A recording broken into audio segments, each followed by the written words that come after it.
मेरे पिछले 10 सालों के फाइनेंशियल इन्वेस्टमेंट के एक्सपीरियंस में मैंने बहुत कुछ सीखा है। और लोगों को बिहेवियरल फाइनेंस में कोच करने के बाद मुझे एक बात समझ में आई कि इन्वेस्टमेंट जर्नी में सिंपल रूल्स को फॉलो करना बहुत कठिन है। इसीलिए शायद आज इतना सारा फाइनेंशियल नॉलेज फ्री में अवेलेबल होने के बाद भी लोग स्ट्रगल करते हुए या फिर कंफ्यूज नज़र आते हैं। ऐसा क्या होता है कि हमारा ब्रेन सिंपल मेथड्स को समझ तो बहुत जल्दी जाता है, बट उसे इम्प्लीमेंट करना हमेशा मुश्किल होता है।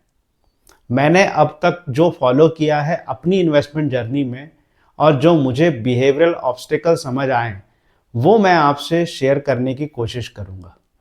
क्योंकि मुझे लगता है कि बहुत सिंपल हैबिट्स ने मुझे ज़्यादा फाइनेंशियली कंटेंट और पीस फील कराया है, बजाय कॉम्प्लेक्स स्ट्रेटजीज और स्किल्स को फॉलो करने के।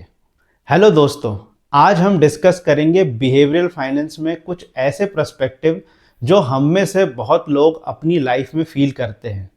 इन्वेस्टमेंट साइकोलॉजी को डिकोड करने की कोशिश करेंगे कि कैसे हमारा ब्रेन कॉम्प्लेक्स चीज़ों की तरफ अट्रैक्ट होता है और सिंपल मेथड को इग्नोर करता है। क्यों हाईली कॉम्प्लेक्स एल्गोरिदम या हाई इंटेलिजेंस होने के बाद भी इन्वेस्टमेंट में लोग गलती कर जाते हैं, जबकि सिंपल रूल फॉलो करके एवरेज आईक्यू वाले लोग भी लॉन्ग टर्म वेल्थ क्रिएट कर पाते हैं।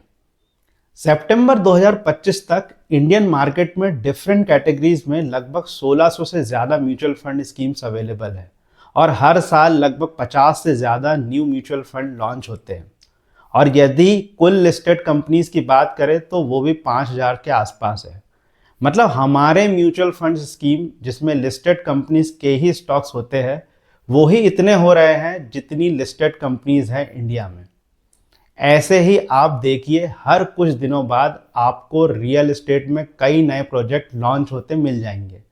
भले ही पुराने रियल एस्टेट प्रोजेक्ट में अभी लाखों की इन्वेंट्री खाली पड़ी हो। इतने सारे ऑप्शंस है कि जब इन्वेस्टमेंट की बात आती है तो लोग ज़्यादातर समय एक परफेक्ट प्रोडक्ट को ढूंढने में लग जाते हैं। ये एक परफेक्ट प्रोडक्ट ढूंढने की सर्च इतनी एनर्जी और टाइम कंज्यूम करती है कि कई लोगों के डिसीजन में ना सिर्फ डिले हो जाता है, बल्कि वो एनालिसिस पैरालिसिस में ऐसे फंसते हैं कि वो कई सालों तक डिसीजन ही नहीं ले पाते हैं। कई केसेस में ये हो सकता है कि जब भी आप कोई नया म्यूचुअल फंड देखते हैं और अपने पुराने म्यूचुअल फंड परफॉर्म नहीं कर रहे हैं, तो आप उन नई स्कीम्स को ढूंढने में लग जाते हैं जिसमें आपको लगता है कि आप कोई बेहतर प्रोडक्ट ढूंढ पाएंगे। यानी एक इन्वेस्टमेंट प्रोडक्ट से दूसरे में चेंज करते रहना। ये है ज़्यादातर लोगों की आदत जो मार्केट को इंस्पायर करती है हर दूसरे दिन नए प्रोडक्ट लॉन्च करने के लिए, क्योंकि वो लोगों की हैबिट्स को जानते हैं। लोगों को हर थोड़े दिन बाद कुछ नया चाहिए हर चीज़ में। इन्वेस्टमेंट इंस्ट्रूमेंट भी कुछ अलग नहीं है। देखिए, हमारा जो ब्रेन है वो इतना हार्ड वायर्ड है एक्साइटमेंट के लिए कि उसको हर चीज़ में नॉवेल्टी या नयापन चाहिए। अब किसी एक म्यूचुअल फंड में लॉन्ग टर्म एसआईपी करते रहना बड़ा बोरिंग लगता है। लोग 10,000 इन्वेस्ट करना चाहते हैं और उसमें वो 10 अलग स्कीम्स ढूंढने लग जाएंगे, और उसमें भी कोई गारंटी नहीं है कि वो उसे कंटिन्यू कर पाए लंबे समय तक। हर एसआईपी का एक साइकिल होता है। हो सकता है कोई स्कीम एक पर्टिकुलर टाइम पीरियड में बहुत अच्छा परफॉर्म करे या एक टाइम तक उतना अच्छा परफॉर्म नहीं करे। और जब लोग बार बार अपने पोर्टफोलियो को रिव्यू करते हैं तो उन्हें ऐसा लगता है कि उन्होंने कुछ गलत एसआईपी में इन्वेस्ट कर दिया है, क्योंकि ये हो सकता है कि उस पीरियड में कोई और एसआईपी अच्छा परफॉर्म कर रही हो। और क्योंकि एसआईपी जैसे इन्वेस्टमेंट में आपको ये सुविधा है कि आप उसे एनी टाइम बंद कर सकते हैं, तो आप किसी दूसरे फंड में स्विच करने के बारे में सोचने लगते हैं। जबकि यदि आप लॉन्ग टर्म में देखेंगे तो फंड स्विच करना किसी एक फंड में बने रहने से ज़्यादा नुकसान देता है और एवरेज रिटर्न को कम कर देता है। जब आप कोई म्यूचुअल फंड सेलेक्ट करते हैं तो उन म्यूचुअल फंड को मैनेज कुछ टॉप क्वालिफाइड प्रोफेशनल करते हैं, जिनके अपने तरीके हो सकते हैं उसे मैनेज करने के और स्टॉक सिलेक्शन करने के, जिसके कारण आपको पीरियोडिकली डिफरेंट परफॉर्मेंस दिख सकता है। लेकिन जब आप कम समय में किसी फंड पे डाउट करते हैं तो आप पेशेंटली इनफ टाइम नहीं देते हैं अपने इन्वेस्टमेंट को। ये ऐसा है कि यदि आपने आम का एक प्लांट लगाया है तो आप 1-2 साल में ही शक कर रहे हैं कि इसकी ग्रोथ नहीं हो रही है, जबकि आपको उसकी ग्रोथ के लिए एक सर्टेन पीरियड तक सिंपली कंटिन्यूस टाइमली पानी देना है और उसकी केयर करनी है। एक बात यह है कि लोगों को सिंपल चीज़ें फॉलो करने से ज़्यादा कॉम्प्लेक्स टास्क करने में स्मार्टर फील होता है, और वो जब कुछ कॉम्प्लेक्स टास्क परफॉर्म करके अचीव करते हैं तो उन्हें ज़्यादा अच्छा महसूस होता है। जैसे टेक्निकल एनालिसिस से ट्रेडिंग करके प्रॉफिट कमाना, ये साइकोलॉजिकली एक टाइप का डोपामाइन हिट करता है ब्रेन में।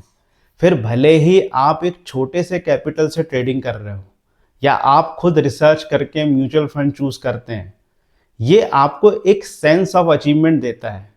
पर असल में किसी भी इन्वेस्टमेंट जर्नी में सही होने से ज़्यादा इम्पॉर्टेंट होता है कि आप कितने कम बार गलती करते हैं और कितने लंबे समय तक टिके रहते हैं, क्योंकि इन्वेस्टमेंट में स्किल्स से ज़्यादा पेशेंस और अपने बिहेवियर को मैनेज करना इम्पॉर्टेंट होता है। दूसरी बात जो ज़्यादातर लोगों में देखी जा सकती है वो ये कि लोग अपनी एबिलिटी को ओवर एस्टिमेट करते हैं जब उनका बिगनर लक काम करता है। अब आप सोचिए, जब मार्केट बूम पे होता है, suppose during Covid, market upward direction में था तो ऑलमोस्ट हर बिगनर पैसा बना पा रहा था। फिर वो डे ट्रेडिंग हो, ऑप्शन या फिर स्टॉक्स बाइंग, सबको लगा कि उन लोगों ने पैसा उनकी एबिलिटी और स्किल्स से बनाया है। लेकिन जब मार्केट अपवर्ड ट्रैजेक्टरी में होता है तो लोग अपनी स्किल्स से नहीं, ट्रेंड से पैसा बनाते हैं। ये ओवर एस्टिमेशन ऑफ एबिलिटी लोगों में एक फेक कॉन्फिडेंस पैदा करती है, जिससे फिर लोग बड़ा नुकसान झेलते हैं फ्यूचर में। इन्वेस्टमेंट या फाइनेंशियल गोल अचीव करने के लिए किसी फैंसी स्ट्रेटेजी की ज़रूरत कभी नहीं होती है। हमारा दिमाग अक्सर चीज़ों को कॉम्प्लेक्स करता है जब हमारे पास ढेर सारी चॉइसेस होती है, लेकिन चॉइसेस प्रिविलेज है और ये अनअवॉइडेबल भी है। आज हर चीज़ में ढेर सारी चॉइस है और दुनिया के सारे बिजनेस आपको ढेर सारे चॉइस फीड करने में लगे हुए हैं। लेकिन यदि कोई चीज़ आप कंट्रोल कर सकते हैं तो वो है स्टिक टू सिंप्लिसिटी, यानी आप जितने आसान प्रोसेस के साथ लंबे समय तक पेशेंटली टाइम दे पाएंगे वो उतना ही फ्रूटफुल होगा। देखिए, एक होता है फोर्सफुल डिसिप्लिन और एक होता है सेल्फ डिसिप्लिन। जब आप घर खरीदते हैं तब आप इसीलिए ईएमआई बंद नहीं करते क्योंकि आपके पास चॉइस नहीं है। ये एक फोर्सफुल डिसिप्लिन है। उसमें आप हर रोज नहीं देखते कि आपकी प्रॉपर्टी की कितनी कीमत बढ़ रही है, क्योंकि उसका कोई इंडेक्स नहीं है। लेकिन यदि आपको बिना नुकसान के ईएमआई बंद करने का ऑप्शन दे दिया जाए तो शायद आप 100 सालों तक ईएमआई चुकाते रह जाएंगे।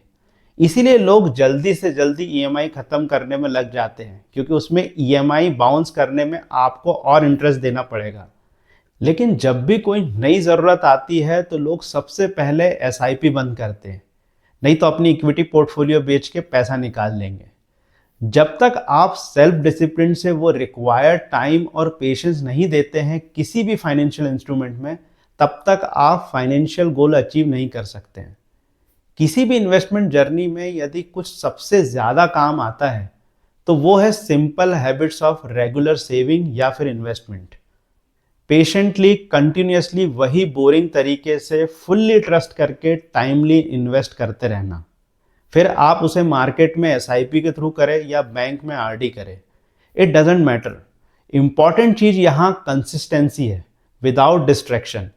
किसी भी चीज़ में नॉवेल्टी या नयापन आपको थ्रिल दे सकता है, लेकिन पैसा सिर्फ अच्छी आदतों को बार बार बोरिंग तरीके से रिपीट करने से ही बनता है। इसीलिए जब भी आप फाइनेंशियल एडवाइज़र से कुछ सिंपल एडवाइस सुने जो हो सकता है आपको लगे कि आप पहले से जानते हैं, तो वहाँ आपकी स्मार्टनेस से ज़्यादा आपका ट्रस्ट और कंसिस्टेंसी ही आपको अपना फाइनेंशियल गोल अचीव करा सकती है। आई होप आज आपको कुछ वैल्यूबल जानने को मिला होगा इस वीडियो में, जो आपको अपने फाइनेंशियल गोल अचीव करने के लिए एक डिफरेंट पर्सपेक्टिव देगा। प्लीज़ सब्सक्राइब कीजिए ऐसे ही थॉट प्रोवोकिंग कंटेंट के लिए। मैं आपसे फिर मिलूंगा एक और वीडियो के साथ। तब तक के लिए कीप ग्रोइंग, कीप थ्राइविंग।